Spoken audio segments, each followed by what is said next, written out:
Nice जी, मसला बताए कहाँ पर है, अटका है मसला, यहाँ पर अटका है। आपने कभी सुना कि धोती कुर्ता के लिए लठ चला?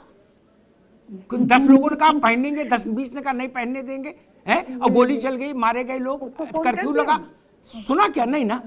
कहाँ अटके हो भाई, और क्यों अटके हो? मेरे दोनों प्रश्न, कहाँ अटके हो और क्यों अटके हो?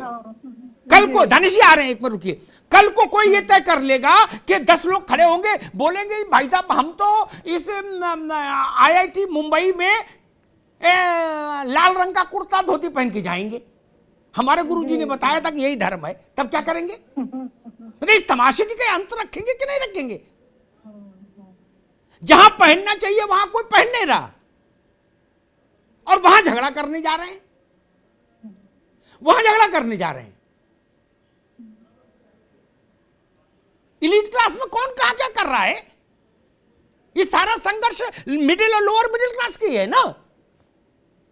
इलीट क्लास कौन किसकी सुन रहा है? बताइए ना। इस आप तो महिला अधिकारों के लिए इतना काम करती हो, बताइए कहीं देखा है? कोई पूछ रहा है?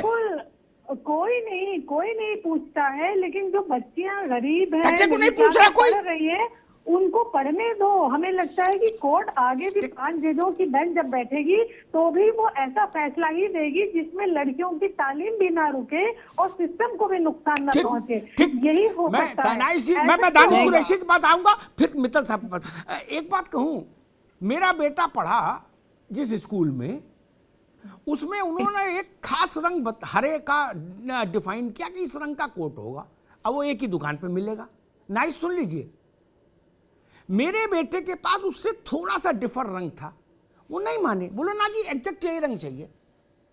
मैंने तो धरना प्रदर्शन नहीं किया, ने जिंदाबाद मुर्दाबाद किया कि हरा रंग मुझे सूट नहीं करता, मैं तो केसरिया कोट पहनाऊंगा। नहीं ना, अरे बच्चे को पढ़ाना है तो पढ़ाना है, नहीं तो अपने घर रखो, इसमें ड्रामा क्यों? दानिश कुरैशी साहब, आप क्या कहना चाह रहे थे? मसला वही है कि क्या ये जैसे संविधान में कई हिस्से हैं, एक हिस्सा है जो अपरिवर्तनीय है, सुप्रीम कोर्ट ने उसमें एक फैसले में ये व्यवस्था कर दी कि उसको संसद भी नहीं बदल सकती, बहुत बड़ा हिस्सा है जिनको संसद बदल सकती है, ठीक, और कुछ चीजें ऐसी हैं जो सलाह के तौर पर हैं संविधान में, मान लो तो भली भला, ना मानो तो और खुश रहो। वैसे ही हिजाब का मसला भी है, अभी इस पर विवाद चल रहा है कि हिजाब मैंडेटरी है या नहीं, इंटीग्रल पार्ट है इस्लाम का या नहीं। आपको क्या लगता है दानिश कुरैशी साहब, क्या स्थिति है इस्लाम में हिजाब की? देखिए, सबसे पहले तो मैं आपको एक बात बताऊं, जिस तरीके से मीना शर्मा जी ने जो बात रखी है ना, दरअसल वो डिबेट को बिल्कुल ऑपोजिट साइड उन्होंने खड़ा कर। सबसे पहली बात, यहाँ ये जो पूरे मूवमेंट जो है वो महिलाओं द्वारा चलाई जा रही है। जिस तरह हमारी बहन ने ये कहा कि एक बहन है वो करवा चौथ में नहीं मानती, तो क्या जबरदस्ती उनसे करवा चौथ करवाया जा सकता है? नहीं करवाया जा सकता। तो जो हिजाब पहनने में मानती हैं उनसे जबरदस्ती उतरवाया नहीं जा सकता, और जो नहीं पहनना चाहती उन्हें जबरदस्ती पहनाया नहीं जा सकता। लेकिन मैं आपको बताऊं, इस्लाम में शराब भी हराम है, लेकिन आपको बेहिसाब शराबी मिल जाएंगे, तो कोई उन्हें फतवा देने नहीं गया। लेकिन बात यह है कि आप शराब से दूर रहें, प्याज खाना भी हराम है, लोग खा रहे कर रहे, सब चीजें। मैं आपको दूसरे नंबर की एक बात बताऊं, आप मुझे ये बताइए, सबसे पहली बात यह है कि हम आज जिस जगह पर बैठ के बात कर रहे हैं, हमें यह समझने की जरूरत है इंटीग्रल पार्ट है या नहीं है इसके। जैसे कि मुफ्ती साहब ने कहा कि ला इकराह फिद्दीन, बिल्कुल सही कहा। तो ये ला इकराह फिद्दीन मतलब जबरदस्ती थोपा नहीं जाना चाहिए। तो जो नहीं पहन रहे, सुन लीजिए, जो नहीं, मैं तो PhD नहीं किया हुआ, थोड़ा बहुत इल्म रखता हूँ, बहुत ज्यादा नहीं हूँ, अगर कुछ गलती हो जाए तो माफी भी मांग लूंगा। अब सवाल यह है कि जो पहनना नहीं चाहती उन पे ला इकराह फिद्दीन है, तो जो पहनना चाहती हैं उन पे भी ला इकराह फिद्दीन है। जबरदस्ती ना मुफ्ती नदीमुद्दीन साहब उतरवा सकते हैं, ना हमारी बहन नहीं उतरवा सकती है। तो आप मुझे ये बताइए कि सवाल जब कुरान में ये कह दिया गया कि जबरन नहीं है, तो फिर कैसे चलेगा? दूसरा मैं बताऊं, हमारे यहाँ यूनिटी इन डाइवर्सिटी की जब बात होती है ना, तो ये हमारे छोटे छोटे जो इदारे हैं, एजुकेशन इंस्टीट्यूट जो हैं, यहीं आपको देखने मिलेगा। होली, दिवाली, ईद, मुहर्रम, ये सारी चीजें आपको यहीं देखने मिलेंगी।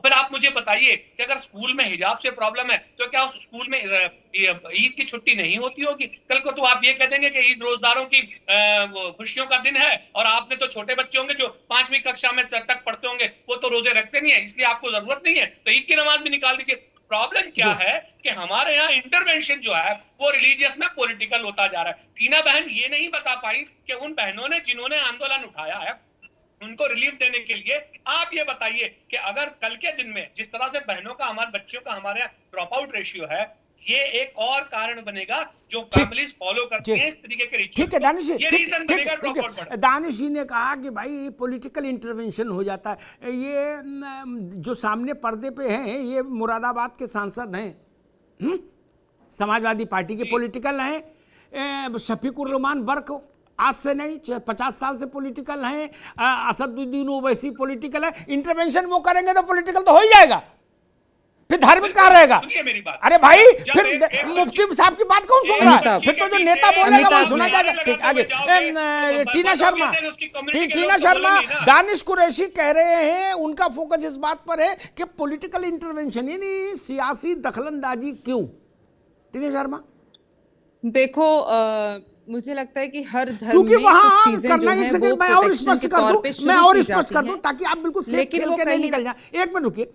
वहां जब ये झगड़ा शुरू हुआ कर्नाटक में तो लड़के आ गए कुछ, वो जय श्री राम का नारा लगाने लगे दुपट्टा डाल के, जय श्री राम का। उनका कोई लेना देना नहीं था। अभी लड़ाई ये हो रही थी कि हिजाब पहन के अकाली जा सकते हैं कि नहीं। वो आ गए कुर्ता पहन के, बोले जी हम भी आएंगे, अब हम ऐसे आएंगे। जी बिल्कुल, उनका कोई विषय ही नहीं बिल्कुल। बन रहा था। मसला था कि हिजाब बाधा बन सकता है कि नहीं, कानून या इख्तियार संस्थान को है कि नहीं कि वो एक ड्रेस कोड तय करे, ये मसला था। तो वहां पता लगा 100, 200, 500 लोग पहुंच गए। अच्छा इतने ही नहीं, इस देश के को कैसे कैसे प्रणाम करूं। 150 लड़के नीला कुर्ता पहन के पहुंच गए और उनने दुपट्टा डाल लिया, उस पर लिखा था जय भीम। बोले हम नीला पहन के आएंगे। ऐसे ही चलता रहता, हाई कोर्ट फैसला नहीं करता तो मेरे ख्याल से इंद्रधनुष बन जाता। जाने कैसे कैसे रंग के कुर्ते और गमछे आ जाते। टीना शर्मा जी बिल्कुल बिल्कुल सही कह रहे हैं आप। देखिए ये पॉलिटिकल इंटरवेंशन मुझे लगता है कई बार बहुत जरूरी होता है, क्योंकि समाज में पॉलिटिकल पार्टियां और जो पार्टी रूलिंग पार्टी होती है उसका काम होता है लोगों के अधिकारों की रक्षा करना और आवाज उठाना। रही बात वहां पर लोग जो हैं वो गमछा लेकर पहुंचे या फिर वो झंडे लेकर पहुंचे, मैं उसको भी बॉयकॉट करती हूँ। मुझे नहीं लगता कि इस तरीके से किसी भी स्कूल के बाहर, किसी भी संस्थान के बाहर इस तरह की एक्टिविटी होनी चाहिए। अब दूसरी प्रॉब्लम क्या है कि कुछ धर्म के मानने वाले या कुछ पार्टियों को मानने वाले झंडा उठा के चल देते हैं। वो कोई प्रधानमंत्री से परमिशन का लेटर लेकर नहीं चलते हैं कि जी हम जाएं या ना जाएं। ऐसा कोई रूल नहीं है। हो सकता है मैं किसी पार्टी को मानती हूँ, मैं सपा को मानती हूँ और मैं सपा से कहीं भी कनेक्टेड नहीं हूँ, लेकिन उसके कहे हुए शब्दों के लिए मैं रक्षा करने पहुंच जाऊं कॉलेज के बाहर कि सपा ने ये कहा है तो मैं भी प्रोटेस्ट में कूद पड़ती हूँ। लेकिन एक दूसरी बात जो मैं इंपॉर्टेंट कहना चाहती हूँ, मेरे को ये कहना है कि देखिए जैसे मेरे भाई बोल रहे हैं कि संवैधानिक कहीं ना कहीं गलत है ये और पॉलिटिकल इंटरवेंशन गलत है। अगर पॉलिटिकल इंटरवेंशन गलत है और एक शफीकुर रहमान साहब और जो हमारे उस्मानी साहब जो जिनकी स्टेटमेंट्स मैं पढ़ रही हूँ, जवान औरतें बेटियां जब ये लिखते हैं ना तो मुझे शर्म आती है कि 370 खत्म हुआ, ट्रिपल तलाक खत्म हुआ। ट्रिपल तलाक में क्या हो रहा था? एक महिला, हमारे धर्म में क्या, हिंदुस्तानी महिला अगर एक पुरुष के साथ रहकर तलाक भी करती है तो उसका मन खराब होता है, उसको अच्छा नहीं लगता है। बहुत विपरीत परिस्थितियों में महिलाओं को जीवन जीना पड़ता है।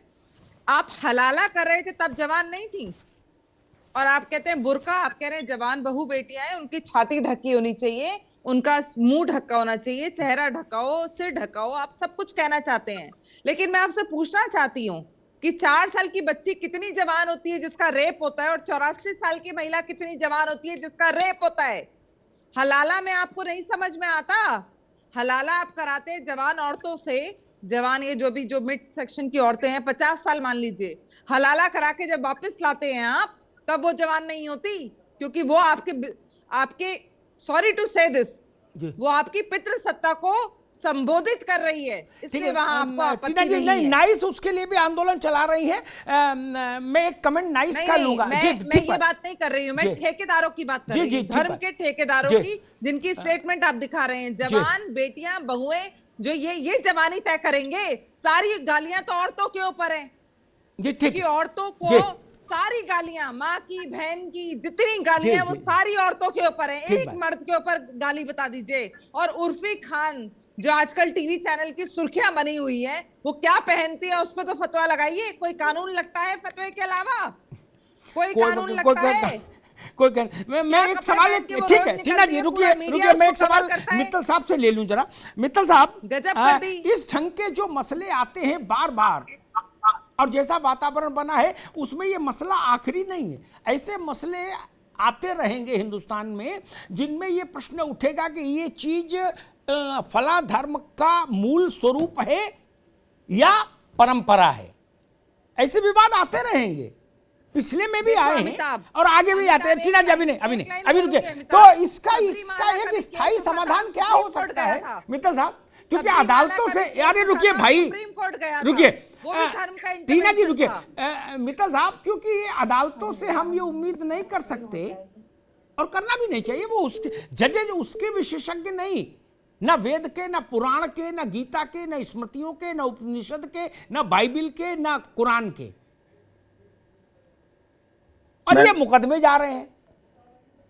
बताइए भाई, जजेस तो वो इस्लाम में पीएचडी करके आई नहीं। सही जी। कह रहे हैं आप। देखिए, मैं आप इस मुद्दे की जड़ पे अभी लेके जा रहा हूं। मैंने बीच में जिक्र किया था जी लेकिन उससे थोड़ा सा हम हट गए। जी ये शुरुआत कहां से हुआ सारा मुद्दा? ये 5 फरवरी 2022 से हुआ। 5 फरवरी 2022 को कर्नाटका गवर्नमेंट ने जियो इशू किया, गवर्नमेंट ऑर्डर, एजुकेशनल स्कूल्स और कॉलेजेस के लिए कि हिजाब बैन करिए आप। जी इसकी जरूरत क्या थी?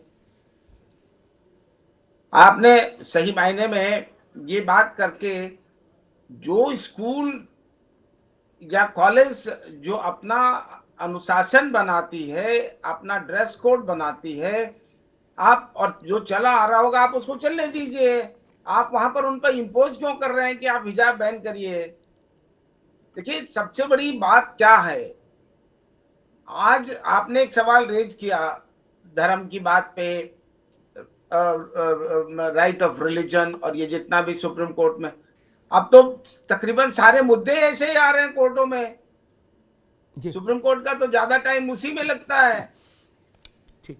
मैं इस बात का जवाब अभी तक मुझे कहीं भी नहीं मिला। मैं ये देख रहा था कि आपने 5 फरवरी 2022 को कर्नाटका गवर्नमेंट ने जी ठीक। ये बैन ऑर्डर क्यों इशू किया और ठीक। किस आधार जी पर? ठीक ठीक ठीक।